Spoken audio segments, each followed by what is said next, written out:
given everything that's going on in the world today, we've wanted to get somebody that's truly knowledgeable on geopolitical issues.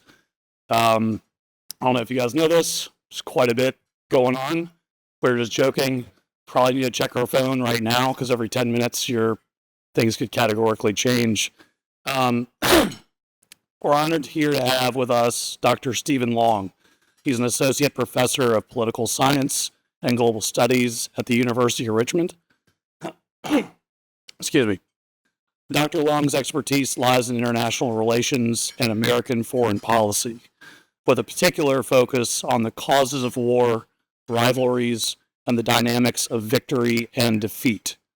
His research also delves into diversionary theories of war and alliance politics. Dr. Long's distinguished career includes recognition in the Princeton Review's 300 Best Professors, as well as the University of Richmond's Advising Excellence Award and International Educator Award. Not to mention, he currently serves as the senior editor of the Oxford Encyclopedia of International Studies. It's a pretty big deal.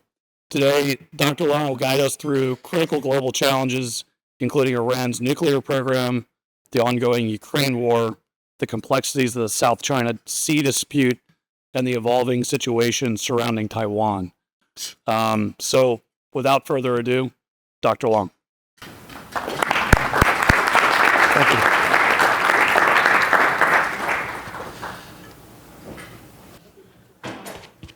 you. Okay. Let's see. If I walk away, can you hear me on the speakers at all? No. I'm not sure if that part's working, but I think this definitely is.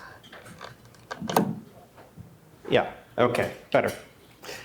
So thank you very much for the introduction. The academic world is a very small one, so to hear being an editor at an academic journal described as a big deal is humorous even to me. Our total of maybe 500 regular readers, I would think, are impressed by the title. Now, I come to you from the beautiful green campus of the University of Richmond, right down the way here. Of course, this is the quiet time of the year for us, where we just have we have about 800 or 900 students that are on campus, but they're all doing summer research projects, and it's a much slower pace. So this is a good time to visit the campus if you haven't been over there lately. It's basically a park for the community in the summers. We also have a brand new burial ground memorial for slaves who were part of building the university grounds. And we only discovered this in our history 5 or 6 years ago. So it's actually quite a beautiful memorial, which is, I guess, behind. It's kind of down the street from the Robbins School of Business. You just keep going down the same road. In any case, we're always building, and we're always enjoying our students there. And the thing about teaching students, though, is that they have very little life experience. They really don't know anything about anything. They have raw horsepower, very quick brains, and they learn quickly, but they don't have any experience. So I really love coming out in the community and speaking to groups like yours to talk with people who've seen a little bit more of the world and how it works. So I really appreciate the invitation. It's nice to talk to adults. So we have a lot to cover. Obviously, times are quite hectic, both in domestic politics in the US and in international affairs and US foreign policy. So I'm going to cover a good bit of ground. I'll probably have to flip through slides pretty quickly to show you visuals, but don't worry about needing to read everything on a slide. I'm going to go over all of it just verbally, but people learn differently, so I try to do both things. And to give you an overview of what we're going to do, we're going to start with talking about the war that's ongoing in Ukraine, then we'll move on to the nuclear weapons programs in North Korea and Iran. We're going to talk about the South China Sea dispute. Then, of course, the dispute over Taiwan. And then we'll wrap up with some broader challenges for the United States in tackling and responding to and even keeping track of all of these threats simultaneously. Joseph Nye, who was an American professor who went into the policy world during the Clinton years. He became one of the assistant secretaries of state. He said that the policy world is like trying to take a sip from a fire hose because there are so many things coming at you all at once. And he said he literally had no time once he got in the job to learn anything new. All he could do was respond as quickly as possible to each thing coming in. So the US has some limitations in what we can do when all of this is going on and more. I could have 5 more bullet points on AI or any number of other things. It's hard to keep ourselves on top of all of these matters. So let's talk about Ukraine first. I'm sure you all remember the general history of this conflict, which really began in 2008, not 2022. Right? 2008 was really the beginning of Russian incursions into its near abroad, which is not just Ukraine, but also the Republic of Georgia, where it has been probing, kind of in the old style of Soviet-American relations. And there is a pretty good parallel there, since Putin himself was a former KGB head. They have been probing into their near abroad, their neighboring states, to determine the strength and the commitment levels of those neighboring states and also their allies. And we haven't seen them actually probe into NATO members, but Ukraine is one country over. Hopefully that stabilizes.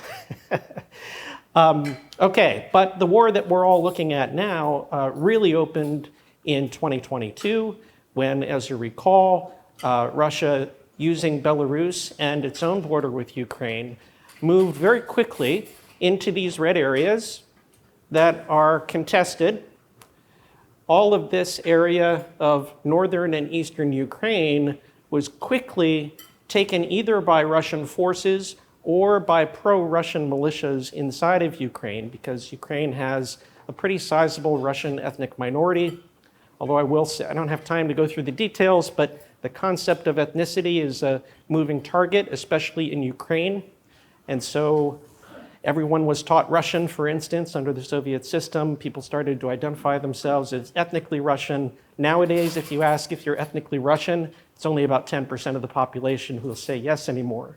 And they are all the same people who used to say yes before. So we can't really say there are a bunch of Russian ethnicity folks in these areas, but there are pro-Russian militias. And so they declared themselves independent in this kind of southeastern part of Ukraine, while Russian forces, traditional armed forces, moved in the east and the north. And this was meant to be a quick war of what tacticians call maneuver, right? Where you take important pieces of territory, you try to get around your enemy. Things like pincer movements or encirclement are a bit of an obsession in Russian military doctrine. Ever since World War II, they've been obsessed with encirclement and pincer movements.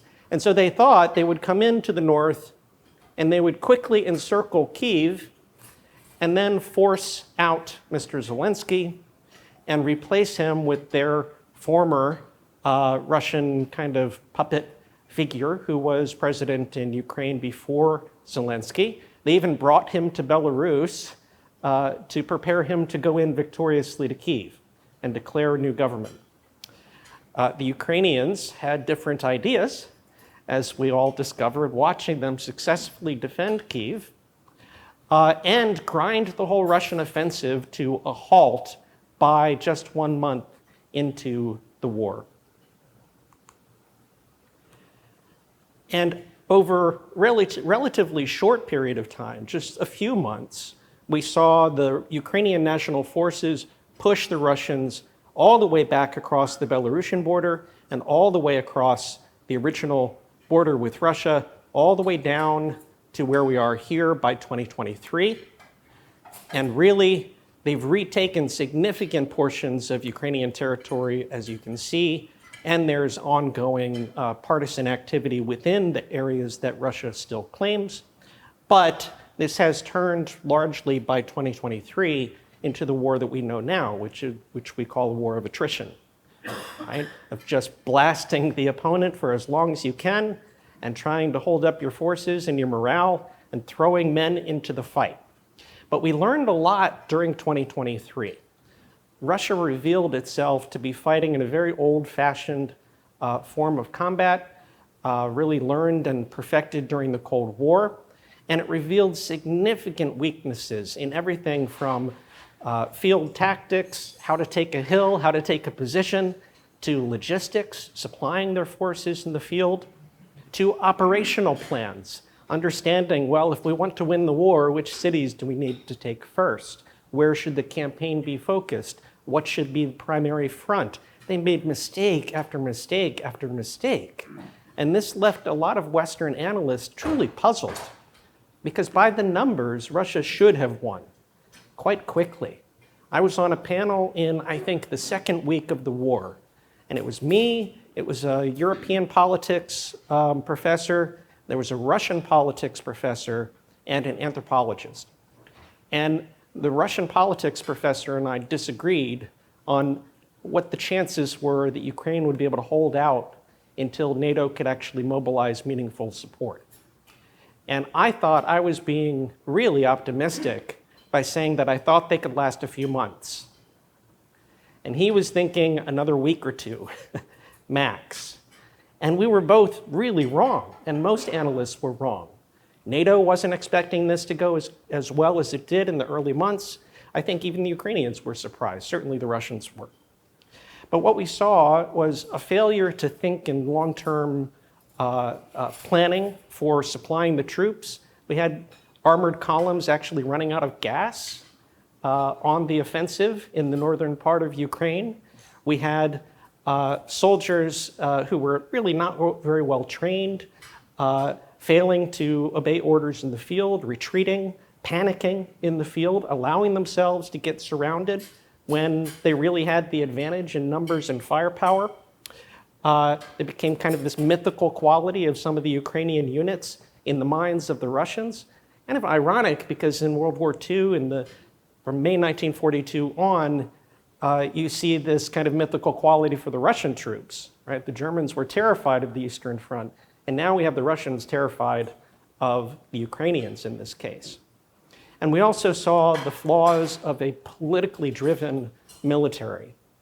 Russia, for years under Putin, has been cutting out the most competent generals in its military in favor of loyalists. And we saw the results of that by 2023. They just were not ready to fight a modern war. And it was a massive strategic failure, because as you all know, we not only did not see NATO step back from influencing Ukraine, which was part of Putin's stated goal, he did not create a shield against NATO in the form of Ukraine, but he actually got an enlargement of NATO's borders with Russia itself, because Sweden and Finland joined.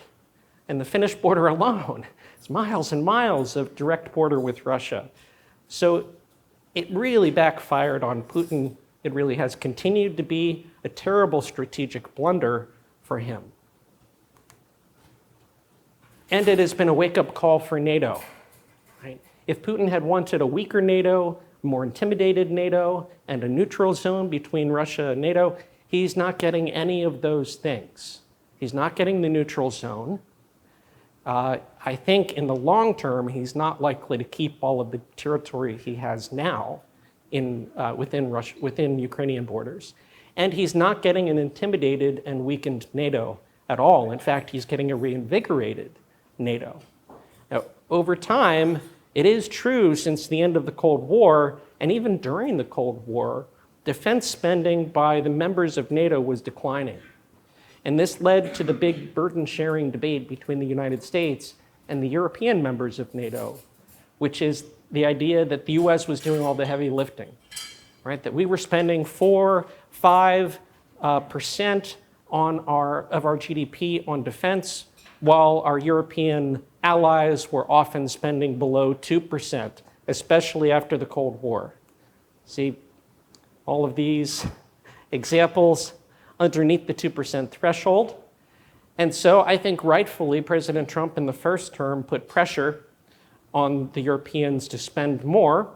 And whether it was him or whether it was what they were seeing on the ground in Ukraine, the Europeans did pay attention. And we can see now that their spending is ramping back up, and they're well underway toward reaching an average 2% target. Now, a lot of that is driven by the countries that are closest to Russia for obvious reasons. So Poland has really ramped up its spending. Estonia, Lithuania, Latvia have all ramped up their spending because they're a little concerned that they might be next. Estonia is devoting actually 40% of its military budget to aid to Ukraine. That's how serious a threat they perceive it to be, versus, say, American threat perception, where I think at this point, if you ask the average American, they might wonder, why are we still doing anything about Ukraine? How is it our business? Why is that something for us to be concerned with? They're not even a member of NATO.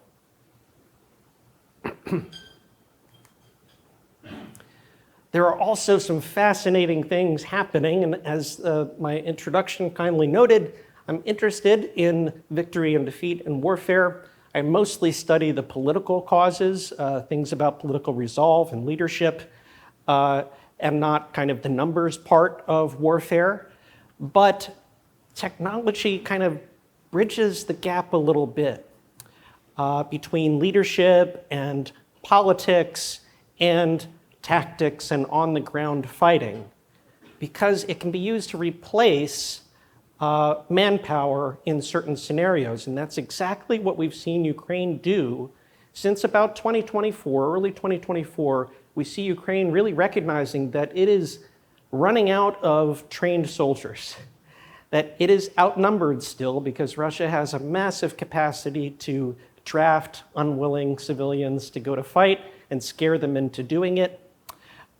Ukraine has a draft as well, but its supply of young men who aren't already in combat is dwindling. And so they kind of put their heads together and realized that there is a cheap alternative to traditional massed formation of men. There's even a cheap alternative to aerial bombing or artillery, and that is in the form of commercially available drones. We're not talking about predator drones like the United States that loiter at 10,000 or 15,000 feet for 24 hours before dropping a precise munition somewhere. We're talking about the kinds of drones that your kids, or that you, if you're a hobbyist, would be able to buy in the local hobby shop. They only carry maybe 20 pounds at most, and they're completely disposable if you are a state making these purchases. So Ukraine has innovated immensely with these drones, and I'm sure you all saw the news of the most recent big attack deep into Russian territory. Now, that's a puzzle to me a little bit because the drones certainly don't have that range. And rumors are that it was trucks that were brought in without being detected. Can't imagine being the drivers of one of those trucks going deep into Russia. And then the drones come up out of the cargo area of the truck. It sounds like a suicidal mission to me, but that appears to be what they did. And they're using them in lots of interesting ways. They're using them the way the United States has intended to use small drones, which is to provide surveillance overhead so that a unit can, say, go to sleep and not worry about being ambushed. They just need one guy to stay up on enhanced watch, not just watching what he can see and hear, but watching what the drone can see and hear. And that way they know that they're safe. They can use it for reconnaissance over enemy positions. They can use it for targeting artillery strikes. All of these are happening all the way down to the platoon level without the need for a lot of high-level commanders to be involved. They have given their lower-level troops a lot of freedom to use their initiative. So platoon-level units are walking around with 5, 6, 7, 8 drone units. And I don't know if you've seen how they fly them, but it's all in the first-person view. The pilot has the controls, and then they have those kind of augmented reality goggles that allow them to see everything from the viewpoint of the drone itself. And they're trained to do this, but it only takes a week to be able to figure out how to be a pretty good pilot of a drone in that format. Not quite like teaching them to fly our F-16s. And their typical tactic is to send them out in pairs. They send one out in advance to surveil the position and give overwatch and pay attention to what's going on in the position while the one that's carrying the weapon comes up behind. Then the one that's carrying the weapon comes up, goes and hits a direct strike. It's destroyed in the process, and the observation drone documents the results and flies back home. Right? Pretty smart approach. And as I said, these are all consumer-level drones. We're not really selling them the big boys, and we don't need to. In fact, the big boys wouldn't work. The Predator drones wouldn't be right for what they're trying to do because they want them to be disposable and move into very small spaces. So a typical assembly would be a drone like this. This is probably a DJI or DJI Mavic commercially available drone with 4 rotors. Then you take your pre-existing artillery warhead. You don't even have to design anything specific for the drone and basically strap it to the bottom of the thing. That's what one looks like in real life. Takes off from a set of bricks. And I don't think the video will work, but you can find these online if you're interested. The first-person view of these drone strikes is quite amazing. The one that is in this video that I'm not going to be able to play because of the way the slides are working, that lower video shows the drone being piloted down and then laterally, almost at ground level, into the opening of a hangar where a Russian tank is being maintained. It has one of its little viewports in the front open, and the drone not only flies into the building, but flies into the viewport and explodes inside the tank. Right? And no Ukrainian soldiers are put at risk during any of those operations. Yeah? What is like the range on that? And what is it? On that attack, you said, I guess it's like 5 feet, but like, what do they normally take off at? How many feet up or whatever? They can fly in the hundreds of feet, but not in the thousands of feet. They're also very small, right? So you can sometimes hear them, and there are jammers that the Russians and Ukrainians can use to try to intercept the signals that are communicating with these little drones. But they get through, by and large, they get through enemy detection. I'm curious, like how far away was that attack called in from? Oh, that's a good question. I mean, I would say within a couple miles. Yeah. These are largely along the front. I predict that. Sometimes I like my own slides when they surprise me like that. So it's largely along the front, right, where the units themselves are pretty close to where the drones are striking. To do something a little further back, like these Russian drone attacks into the interior of Ukraine, they would have to be more like our American hunter-killer drones, or they would have to have some way that they've infiltrated the country itself. But by and large, they're happening along the lines of combat. Purple indicate Ukrainian attacks, orange indicate Russian attacks, and if I recall, we're reaching about 70,000 drone attacks in the war so far. Think about how many artillery strikes that would be, how many infantry missions that would be, how many soldiers would be lost pulling off those same attacks if it weren't for drones. Yes. So I'm assuming the Russians are now using this technology as well. So They are. your Russian drone attack, Ukrainian drone attack, it's these smaller drones. I guess Yes. the Russians, it can also be the... Yes, they're improvising as well. I would say they're not improvising as quickly or as effectively as the Ukrainians, right? As I said, the command structure of the Russian military is still very much a Cold War model. It's very hierarchical, with only the people at the very top really authorized to make decisions. We see this in other authoritarian regimes as well. If you look at North Korea or Iran or Iraq before the war, political loyalty is the first criteria for becoming a high-level officer. And everybody on the ground is afraid to act too much without orders from above.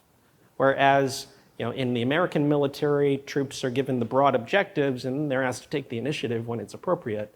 They're not supposed to call to Washington every time they want to take a hill. Yes. Do you know of any current U.S. support in terms of intelligence for the Ukrainians for weapons? Yes. Yes. The United States is providing assistance via Poland. It is providing a good bit of American military equipment, including F-16s, and also intelligence support. So we are cooperating with the Ukrainian intelligence services. Yes, that was a short-lived step back from providing aid. But you may recall that that minerals deal that the president was asking for, it eventually did go through, and so he lifted the gates on aid to Ukraine again. I think our reputation suffered a hit, right? It's a very transactional way of thinking about an alliance. But from Ukraine's view, however it gets to them is fine. And so they are receiving American support. About half of the support Ukraine receives, though, is from the rest of NATO. And I will say, someone might ask me this, isn't it expensive? Well, yes. Yes, it is. But about 2/3 of the money that the United States gives to Ukraine gets spent on American equipment supplied by American manufacturers. So it's money that's coming back largely to our own economy. Right? It doesn't just disappear. I just ask one question about how big is that shaded area in landmass? Is that Rhode Island? Is that Virginia? Is that California? Not California, but not Rhode Island. Bigger than a toaster, but no, I couldn't give you the square miles. If you want the detailed battlefront reports, I recommend the Institute for the Study of War, which is headquartered at Columbia University. They do a daily map, a geolocated daily map where they identify the locations of the fronts and the troops from both sides using the metadata on photographs that are posted by soldiers with their cell phones. There are no secret attacks anymore in this age. There are no secret attacks because everybody on the battlefield has their cell phone. Right? And unless they turn them off, GPS coordinates are being given to the providers. If they take a photo, the location is tagged automatically. Right? A lot of our intelligence about the original invasion of Ukraine in 2022, and not original because that was Crimea, but the big beginning of the war, a lot of the intelligence the US used to know it was coming was from Russian civilians who took pictures of the military trucks going down the highway. Like, this is weird. Click, click, click, click, click. The surprise is over. No more surprises. Because the population is paying attention and taking photographs of everything. We even identified enemy troop formations in the backgrounds of selfies. I mean, this is not science fiction anymore. In fact, just from the background of any photograph outdoors, it's pretty easy to use AI to identify the location. Okay, the attacks this past week, as you see, they are not right along the battlefront. Battlefront's down here, right? They hit major air bases deep into Russia. And again, as I said, that's part drone and part probably espionage. Right? Successfully getting trucks across Russian borders. You have to believe there are some sympathizers in Russia and maybe even the Russian military that made that possible. I also believe there are sympathizers in the Russian military based on the intelligence that was shared with the United States and NATO before the war began. There was information about those exercises that could only have been known by people on the other side. That's not to say we should expect anything more of them. They're not going to overturn Putin or anything like that.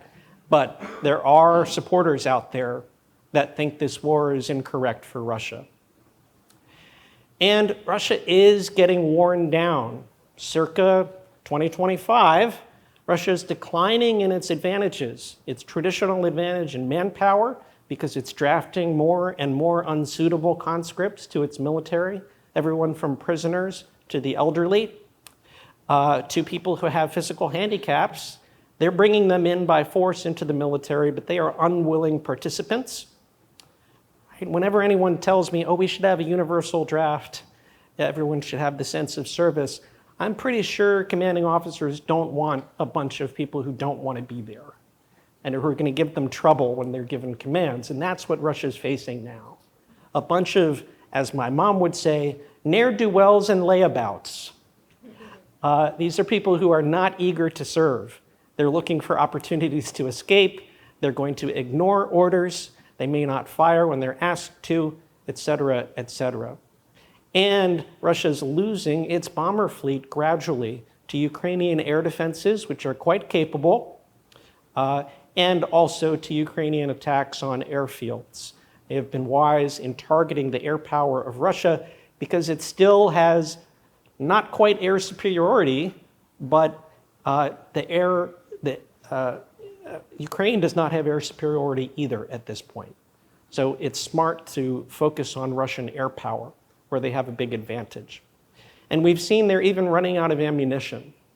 That's why suddenly Russia has a very cozy relationship with North Korea and Iran. They have historic ties to both places, but have seen them both as troublemakers in the past that they didn't want to get too cozy with. And now they're buying large stockpiles of ammunition, artillery shells and such. And even as you may have heard on the news, North Korean soldiers are in the field in Ukraine. We know it's not just a rumor because they've been captured by the Ukrainians. I'm kind of shocked that they didn't defect. That's a good opportunity if you're North Korean. But I imagine they have families at home. All right. And despite talk about how expensive it is, the reality is that NATO as a whole vastly outclasses Russia economically and in terms of defense spending and wherewithal to continue this fight indefinitely. Russia cannot do that. It does not have the capacity, even without all the sanctions that are in place. It cannot carry this war out indefinitely against a unified NATO. We don't have to send troops to win. Just have to keep doing what we are doing, and gradually we will outlast them. What kind of time frame are you thinking? Years, not months, years.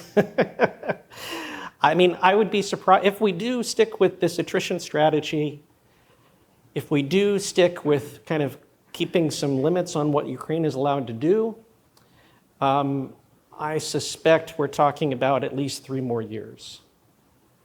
Right? Putin's put a lot of his eggs in this basket. It's getting harder and harder for the Russian public not to be aware that the war is going badly, especially when things are blowing up in their backyards. I think he needs to find a way to extract himself in a way that he can call it a win, and we're not quite there yet. Black Sea still demilitarized, and are wheat exports flowing from Ukraine? Say the first part? Is the Black Sea demilitarized now? Yes. Yes, and wheat's flowing, but I mean, they really just have one major port to export it out of. Yes, I mean, Ukraine is a breadbasket of a country, but there are routinely problems with shipments getting out on time. I mean, the Ukrainian economy is hurting. There's no way around that. It's kind of stunning that it's not worse, though. Right? If I were Russia, I would be focused on the electrical grid, on the sewage treatment plants, on the freshwater supplies. I would be hitting the population. I mean, I'd be a bad person for doing it, but I'd be hitting the population where it hurts. It's shocking that Ukraine has any airfields. It's shocking that the electrical grid works. It's shocking that people can go to cafes and just have normal days. If you're Russia, and this is really a serious fight, I'm amazed that they're not doing more. It alarms me a little bit because it means there are a lot of additional steps that Russia can take to make this war worse. Right now, they're focused on attrition against the Ukrainian military. But the third strategy of warfare is called punishment. And it is punishment of the civilian population. And they haven't really gotten started on that. Okay. I'm going to keep moving because we do have other conflicts to deal with, but I'll be a bad political scientist and give you a prediction. I shouldn't give predictions, but you can't hold me to it. My prediction would be that Ukraine continues to grow its technological advantages. It will innovate as quickly as it has, and Russia will have a very difficult time pivoting toward a doctrine that would be suitable for this war. They just don't have the know-how in their command structure in the military, because all of those competent people have been purged. Right? Remember, like Stalin after World War II, right? Purging anyone who would be competent enough to develop a following that might be a threat to your hold on power. Right? In the American military, we don't worry that, say, Dempsey or someone like that has thousands of troops that deeply connect their identity to having served under him. Right? And we're crying when he finally retired from service at the ceremony. We don't worry about that because he's not like a challenger to the government of the United States. We're happy that our generals can elicit that kind of loyalty and personal tie. Right? Putin's Russia would see that as a major threat. And Dempsey would have been tossed out a window somewhere at some point. So, Ukraine is fighting in a smart way that I think is sustainable, more sustainable than the way that Russia is fighting this war. And I think it's becoming more and more obvious to Russians in everyday life that this is not a quick military exercise. It's not a quick kind of righteous invasion of some Nazi state, as Putin accused Ukraine of being, which is very strange terminology in this case. But it goes a long way back in Ukrainian history in World War II. In any case, I don't think they can hold that up, and I think as long as NATO stays resolute and stays relatively unified, there's no chance that Russia can win this in the long term. The only way Putin wins is if we decide that we've had enough and we hand it to him on a silver platter.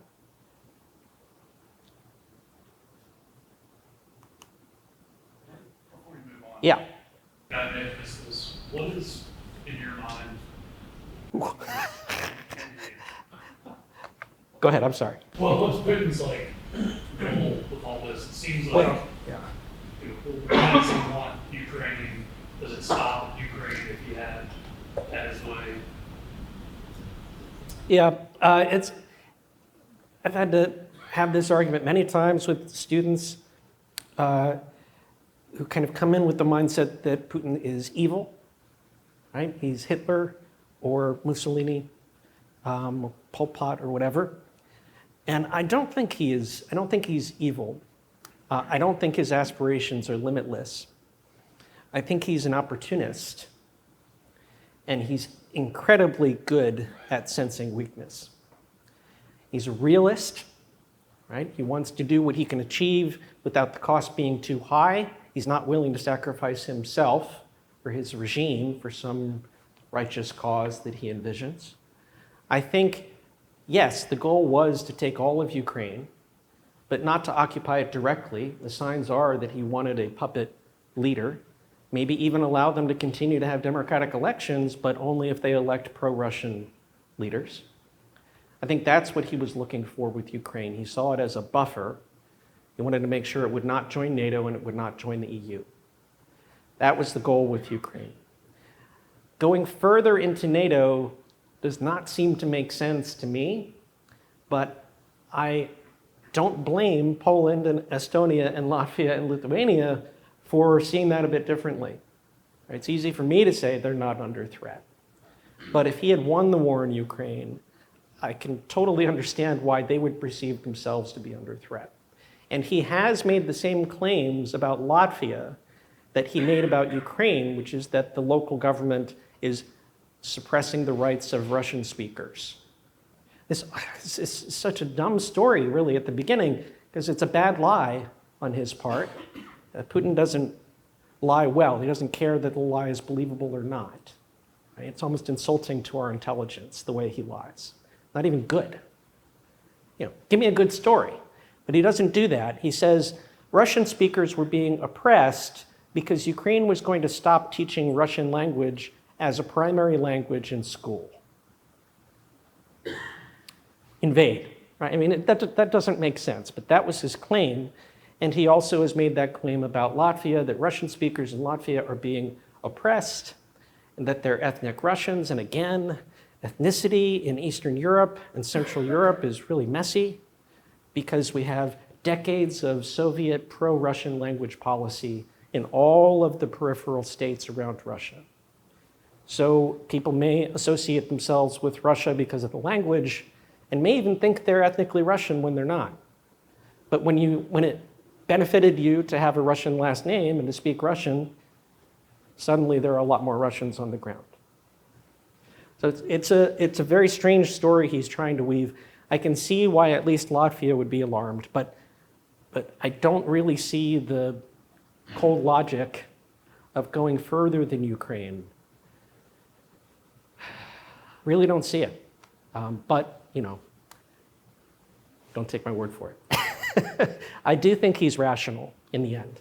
If he wasn't rational, then the nuclear threat, he could carry that out. Okay, we've talked a lot about Ukraine, and it's okay. We can talk about what we want to talk about. I will get to Iran and North Korea briefly because we've had some developments this week. You may recall the old story with Iran was, of course, that we believed since the early 2000s that it was pursuing nuclear weapons production. It is what we now call a latent nuclear weapons state, meaning that it has not built any warheads, but it has all of the technology, all of the facilities, and all of the supplies that it needs to build one. There's no need for additional inputs. It's just a matter of assembling the things, which they definitely know how to do, miniaturizing it, which they definitely know how to do, and putting it on top of a warhead, a missile, which they definitely know how to do. So this is the basis of Israel's ongoing estimate that Iran is 6 months away from having the bomb. Israel makes the assumption that Iran will make the decision to do it.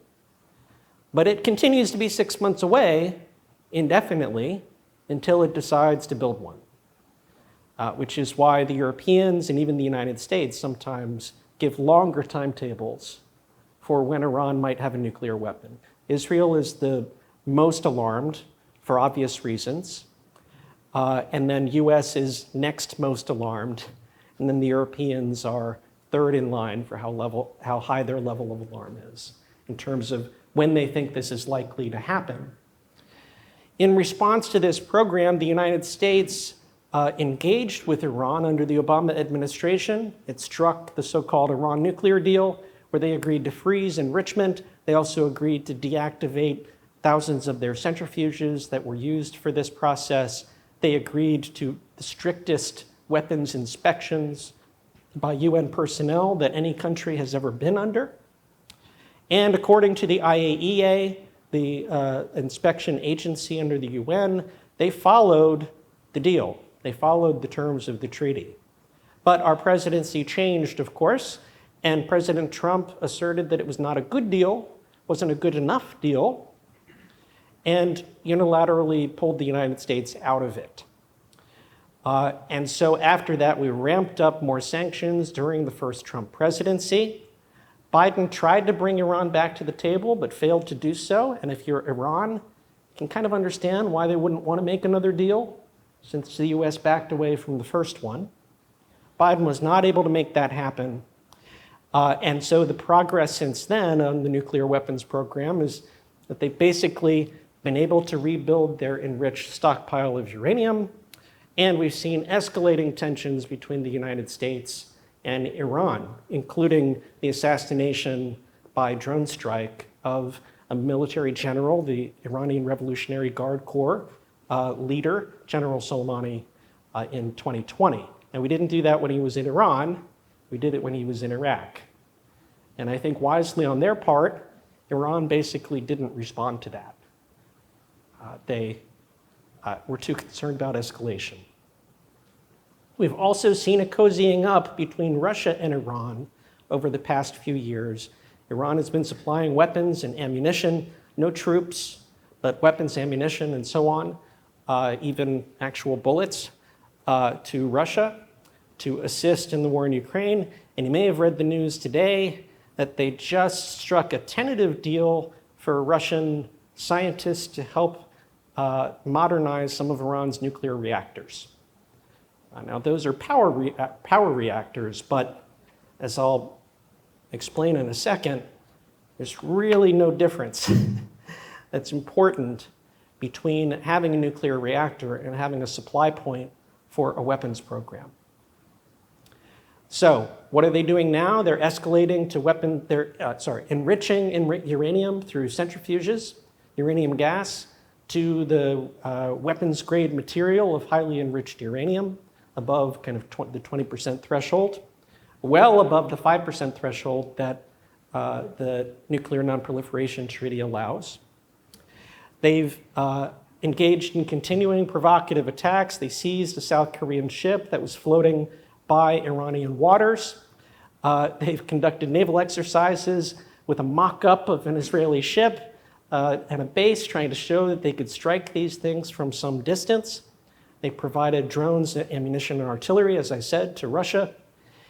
And their domestic politics are pretty fraught, which we know in political science studies, when you have a kind of tense domestic situation in authoritarian states, they tend to look for outside disputes that they can get involved in to rally the people around the flag, so to speak.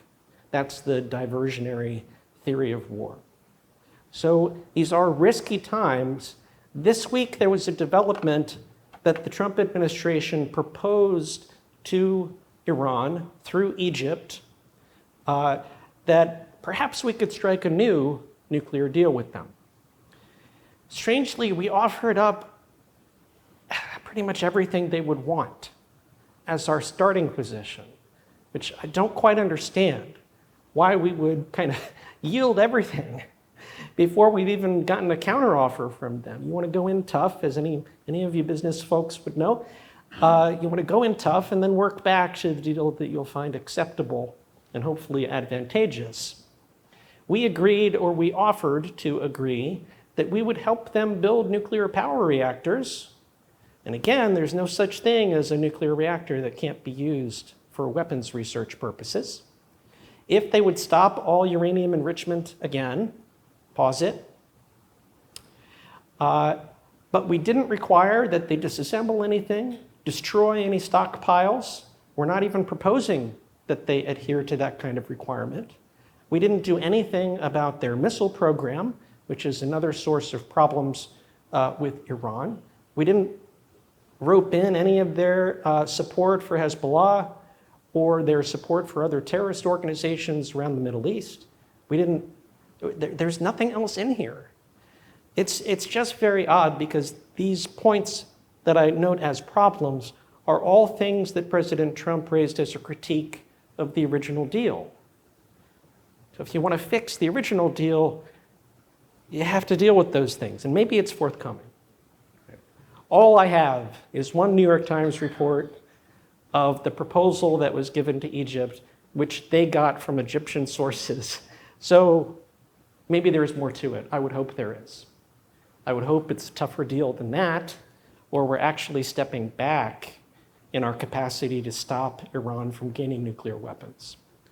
And in any case, it doesn't deal with the underlying issue, that Iran has a threat perception that marks the United States as an existential threat, that marks Israel as an existential threat, and Iran is increasingly surrounded by opponents in the Arab world. We tend to think of this as a US-Iran thing, or a US-Israel-Iran thing, or an Israel-Iran thing. But as usual, we have a bit of our blinders on in terms of what other countries think about Iran. If you ask the Saudis what they think about Iran, they'll say they are our #1 security threat. And in fact, they're engaged in a proxy war against Iran right now in Yemen. They have been at odds since 1979. Iran is the Saudis' #1 strategic rival. way more serious a threat than Israel. And of course, we're allies with the Saudis ourselves. In fact, I suspect that if the Gaza war ends within this administration, we may even get to Saudi recognition of Israeli sovereignty, which would be an incredible change in the status of affairs in the Middle East. Right? The Saudis are on side with the US about this. They see Iran as a major threat. So do the Arab Emirates. So does Qatar. So do many other Gulf Arab states. So Iran is increasingly surrounded. It is backed into a corner. It cannot compete with its conventional military against all of those potential opponents. And so it is desperately striking out in the direction of nuclear weapons, the ultimate safeguard against invasion. Until we deal with that strategic problem and actually understand Iran's threat perception, we can make as many deals as we like. It's basically the same status quo. I was told that it wouldn't be the end of the world if I went a little bit over, but we need to have more time for questions. So let's see. Let me spin forward quickly. Okay, North Korea, same, getting stronger. And in the case of North Korea, we're largely ignoring it, which is to their advantage. The more we focus on Iran, the more we focus on Ukraine, the more we focus on Taiwan and China, the more North Korea gets to keep on doing its thing. There's a great story in The Onion in the form of a sad, plaintive letter from North Korea to the United States, like an angry boyfriend or girlfriend. Why don't you pay attention to me anymore? I have to act out and do more and more extreme things for you just to notice me. We never spent time together at talks anymore, right? That is North Korea's situation, which actually plays, as I said, plays to their advantage. I expect that they will continue to grow in power and capacity. They already have at least 100 nuclear weapons, and they're growing that arsenal. Strangely, it's possible that they will reach a point that will be competitive with China's arsenal in the next 10 years at the pace that they're moving. And very quickly, two other hot points in the world: the South China Sea, which has immense natural resources. And just yesterday, I read a headline indicating that CNOOC, which is China's national oil exploration company, has begun operating the first of 10 planned oil rigs in a portion of the South China Sea, which is not technically their territory, with the goal of pumping out 10,000 barrels of oil a day when it's at full capacity. China has many incentives to try to exert serious control over this region and has claimed it since the end of World War II against the UN Convention on the Law of the Seas. So they're claiming vastly more than international law would allow, and they're reinforcing those claims by literally building territory in the middle of it. These are artificial islands that China has moved from being reefs or atolls into air bases, so that now they can launch surveillance flights all around the South China Sea and force encounters with foreign navies and say, "Welcome to China, what's your business here?" Even though none of this territory is legally theirs. The mediation panel for the UN Convention on the Law of the Sea heard the case. China submitted its court case, and the Philippines, Vietnam, and the other claimants submitted their cases, and the court decided against China.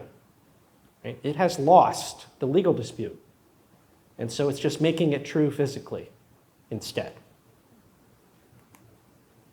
And this is their current ability to launch patrols in the South China Sea from those contested islands. So it makes perfect sense as a strategy. And amusingly, this whole time, they say that their goal is to make the South China Sea a sea of peace. It's interesting. There's a whole lot of aircraft landing strips and a couple aircraft carriers that don't look too peaceful that are in the South China Sea fleet. And just 2 days ago, the Chinese carrier, Liaoning, which is one of their two newest carriers, you may have seen it, has that kind of odd scoop shape at the end of the runway, kind of going up, the way American carriers do not. It's based on an old Russian design. It was spotted by Japan going past the second of the three island chains that the United States considers to be the kind of major choke points in the defense of the West Coast. Right, so American influence holds fast first at this island chain with our connections with Taiwan and our alliance with Japan and South Korea. The second chain goes out to Guam, American territory. The third chain is not visible here, but would be Hawaii, basically. This is the first time since the end of World War II that any Chinese vessel has gone beyond the second island chain, and that happened 2 days ago. I do suspect this is going to escalate. I think China is on an escalatory pattern.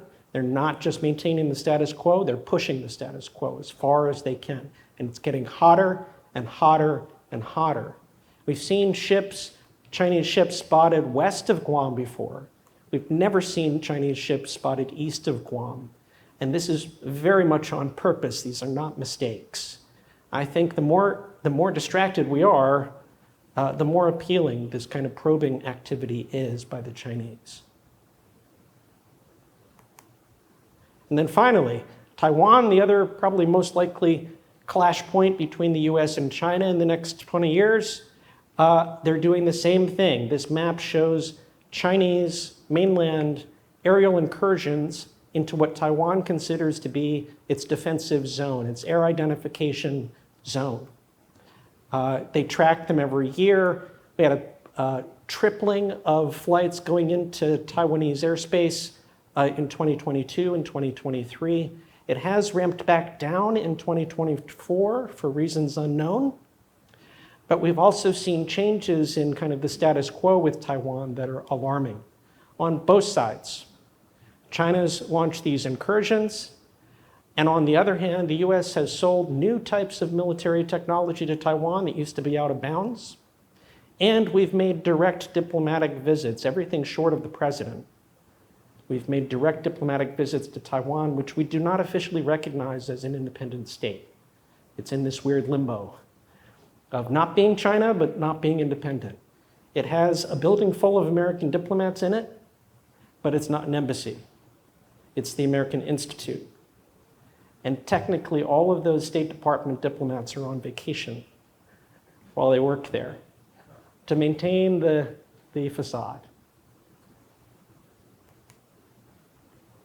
And the part that scares me the most is that China is trying to overcome its tactical problems that it would face trying to invade Taiwan.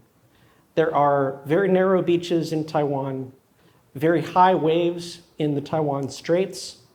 I had a US colonel tell me that it would be difficult for even him to plan an invasion of Taiwan because of how tricky the landings would be. And there are tons of natural choke points in mountainous territory of Taiwan where you could easily defend against traditional masses of troops. Well, they don't have the amphibious landing capabilities that the United States has, so they've improvised. They're calling this a landing barge. Just sits a little bit offshore and builds a ramp that takes you onto the beaches. Right? These are new this year.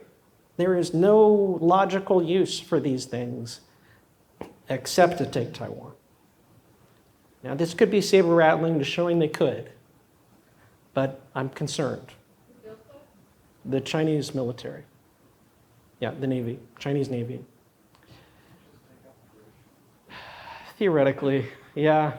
I mean, you know, yeah, it's a strange model, but it shows that they're really thinking about what it would take. There are other things too. It's complicated, of course, but Like they've shown that they can shoot down a satellite in space from the ground. They're the third country to be able to do that behind the US and Russia, which the reason they're doing that is to show that they could take down the American GPS system if they needed to. Right? They're investing in the things that target the United States. I tell my students this all the time. The United States has to have this $700 billion defense budget, even in times of peace, because we have to plan for every potential opponent for the next 50 years. And if we want to be ready for them, we need to start buying the stuff and doing the training now for the threat that's maybe 10, 15 years off. And we have to do that for all potential threats we can even imagine. In retrospect, it's going to look super wasteful because only one path is going to come true. Right? But we have to prepare because we don't know which one it's going to be. Right? China does not have to do that. All they have to do is catch up with the United States. It's a heck of a lot more efficient. Okay, so I hope I've scared you. Let's use a few minutes, however much time you can spare for questions. I'm sorry, but to ask a professor to speak for a short period of time is always a fool's errand. So, questions from the audience that I haven't already fielded? Yes, sir. Familiar with this idea of the fourth turning and the fact that we're in this high potential conflict time. I hadn't thought of Ukraine as being invaded in '08, but he sets the beginning of the fourth turning around '08 with the Great Financial Crisis. Yeah. What are you stopping that? I'm not a huge fan of these meta-historical kind of frameworks. They tend, obviously all theories simplify, but I think something like that, there's so much that gets simplified into it.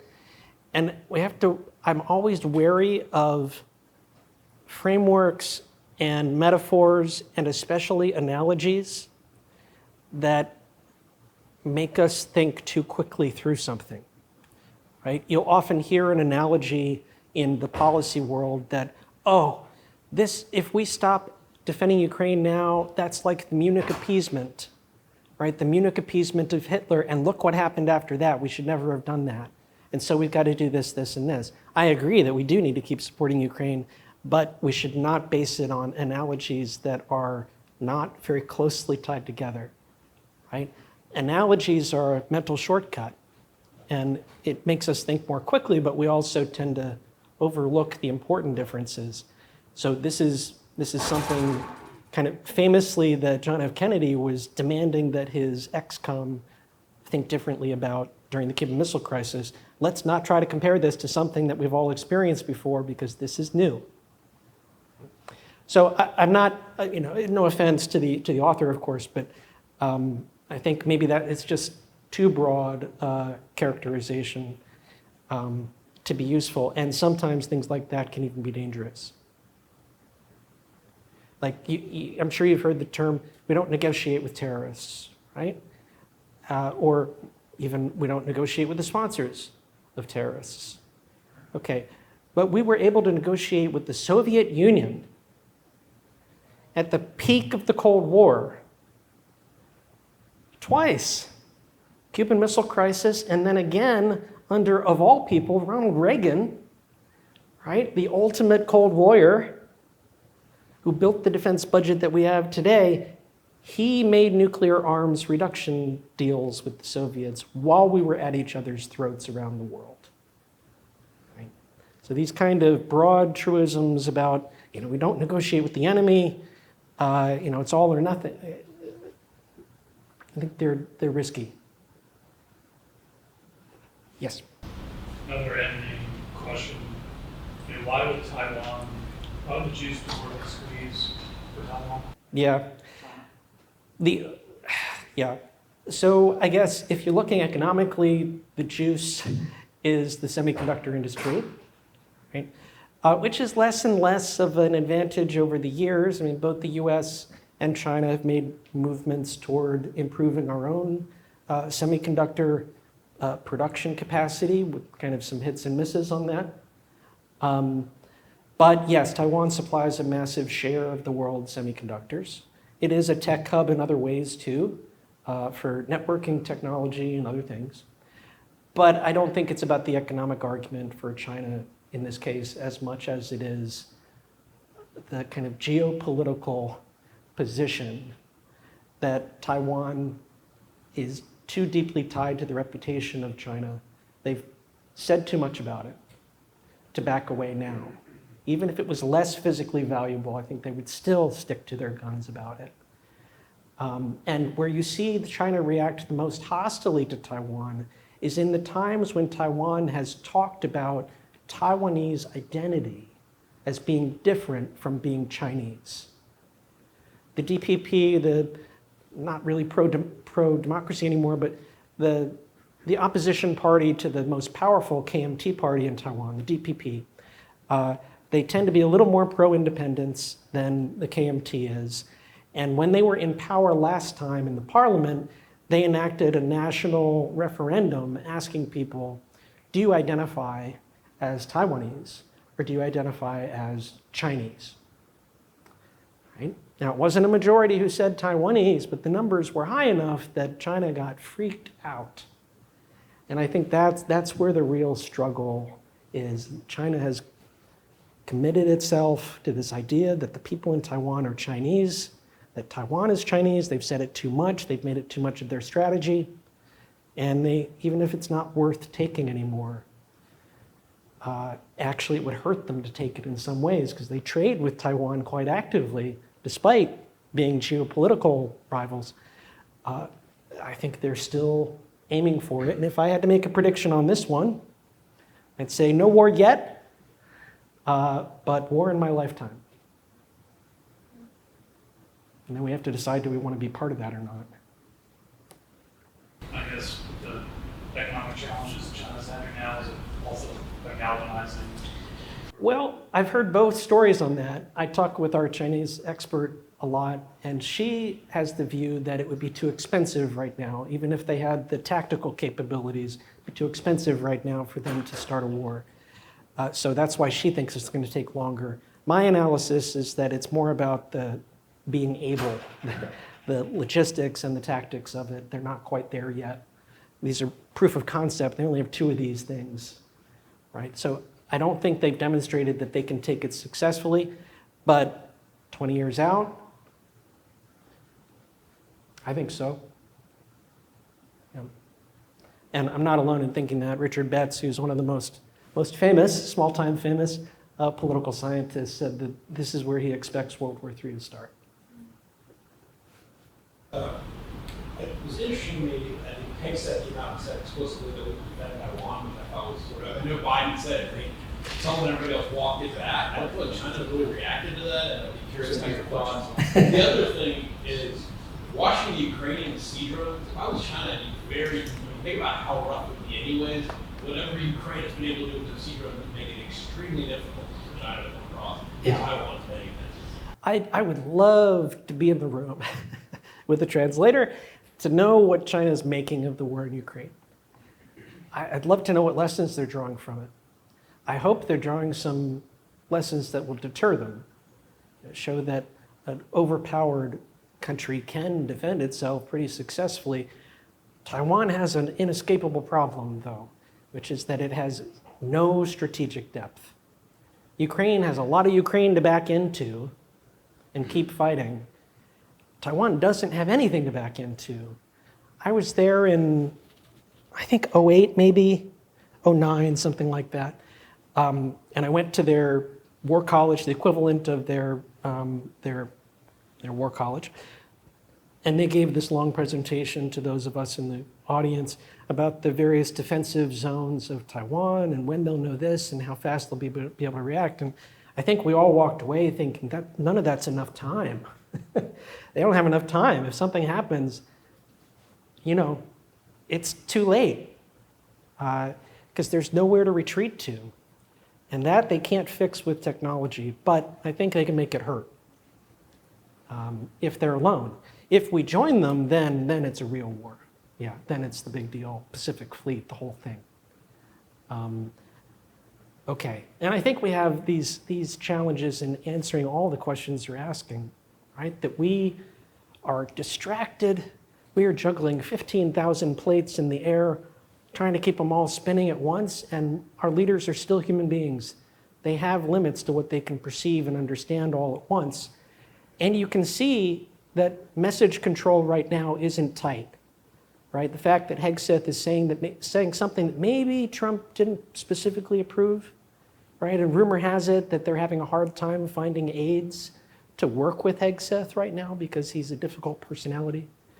The fact that, we will have a different president after the next electoral cycle, and everybody knows that, right? So our electoral system is sometimes a weakness in our perceived ability to stay the course.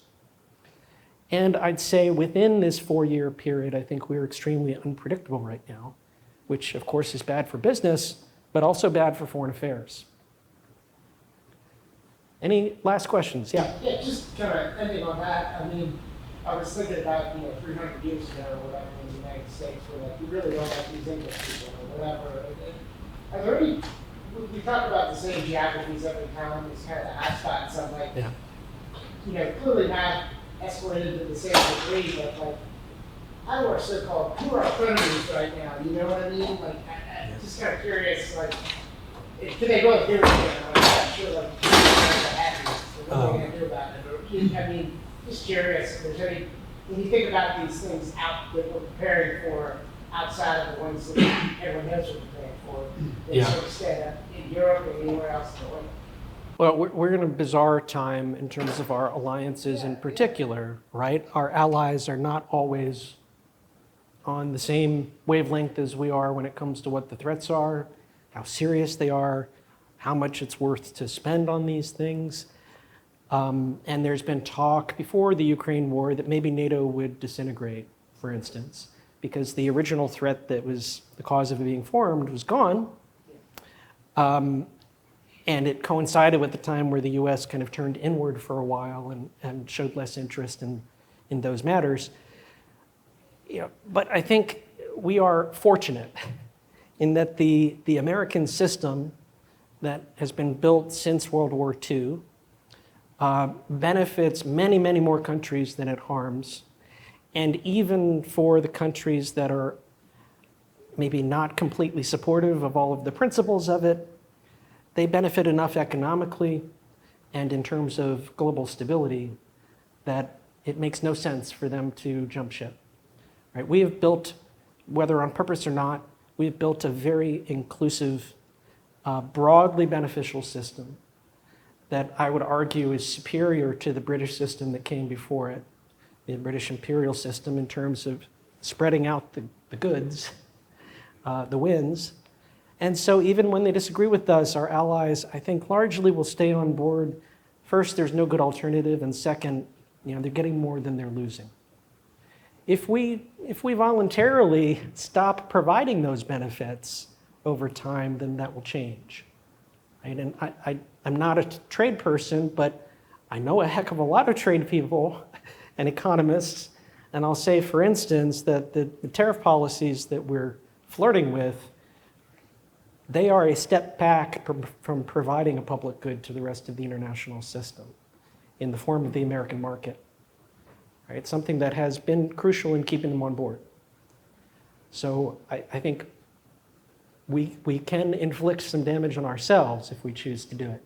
But short of that, the Chinese alternative to our system doesn't exist. The Russian alternative to our system doesn't exist. Right? And Europe is a long, long way away from caring enough about our differences to try to change these rules of the road.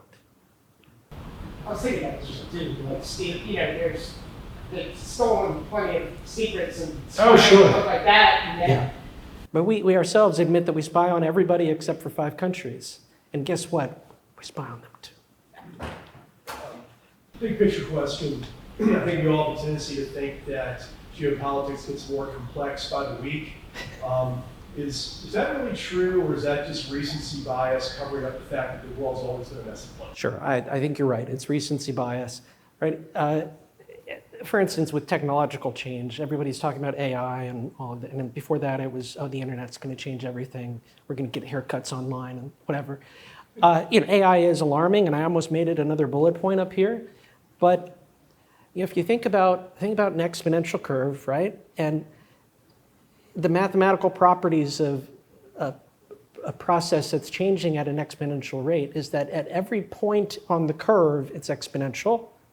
So if you look at only your little piece of the curve, it always looks like you're at the inflection point. So we tend to overestimate how important our time is compared to other times in this broader trend of change in the world. Oh, these are the crucial times. These are the decisions that are going to really impact the next 100 or next 1,000 years. And people thought that in the past too, right? And they will continue to think about themselves that way in the future. So yeah, it's not more complex than it has been before. I don't think the stakes are more existential than they were before. But we do have to be willing to pivot and become experts in new things every year in order to stay on top of all of these changes. Right? If we stick with the lens that we grew up with, whenever that was, we're all in big trouble. Last one, I promise, yes. I'm reading your second bullet here. I did hear on a podcast lately that I guess the Trump administration is going to take down intelligence capabilities. Is that true? Kind of. Yeah, yes. I mean, not like big picture destruction of our intelligence gathering ability, but the first time we've willingly cut back on it, not as a strategic reorientation. Like there does not appear to be like a game plan for why certain people would be dismissed from the intelligence agencies right now. And loyalty, yeah. I have many former students, one of whom has been at the CIA for 15 years now, who I talk to casually and very broadly about things at work. She said that it's bizarre because people who are below her in seniority are not getting cut, and people who have 25 years of experience are getting cut because they just changed career titles, which made them probationary under federal employment, which meant that they were feasible, they were allowed to be dismissed. So we're getting rid of expertise that really we have no reason to get rid of. And honestly, I think that's all just penny wise and pound foolish. And even if they're just gone for 6 months and we want to hire them all back, well, do you know anybody who can afford to be unemployed for 6 months? Do you know anybody who would rush back to their old employer who summarily dismissed them without cause just because the job opens up again? No, those people are gone. They're gone. And that's a major loss. I hate to ask this as the last question for anyone, but do you worry, I mean, Trump's the first truly has taken what I would consider should be sort of a career path, less politically sensitive, and getting rid of expertise for what, to me, that is an autocratic tendency. And your whole point of why Putin's in trouble, I would argue why a lot of these are related. Basically, you get rid of good people because they're not specifically loyal to you. How much are you worried about that? I think it's a 50-year impact of this short period, no matter what happens next. So I'm very worried about it. I'm worried about what I see my own students deciding to do now. My best and brightest students, the ones who really worked with me and took 3 or 4 classes with me and talked with me about job paths, those used to be people that I could expect to be going into intelligence agencies, the Foreign Service, USAID, these other really service occupations that are underpaid but do a lot of important things for the country. And I felt good about being a tiny part of that story. And now those best and brightest, they have no interest in federal service. It's not stable anymore. It's not respected in the same way it was, at least in the highest levels of government. So why would they want to do that? I think it is a major loss, and I think we could be hamstringing ourselves. I don't know that any particular country desk or regional desk or analysis branch of the agencies, I don't know that they've been wiped out completely. But we have lost important heads. And they're not going to come back, is my view. So it's a big problem. It's the number one priority for whoever is next in government, I would say, is to rebuild that capacity. Years ago, George Tenet, who wasn't my favorite CIA director, but he said, if we want to prepare after 9/11 to be able to gather intelligence in the Middle East again, using our own people, that's going to take us at least 10 years to build up that capacity.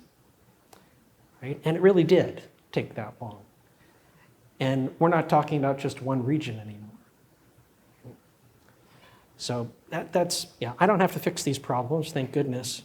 But yeah, that one's a hair on fire kind of thing. Okay, I've alarmed everyone. Thank you. Thanks very much.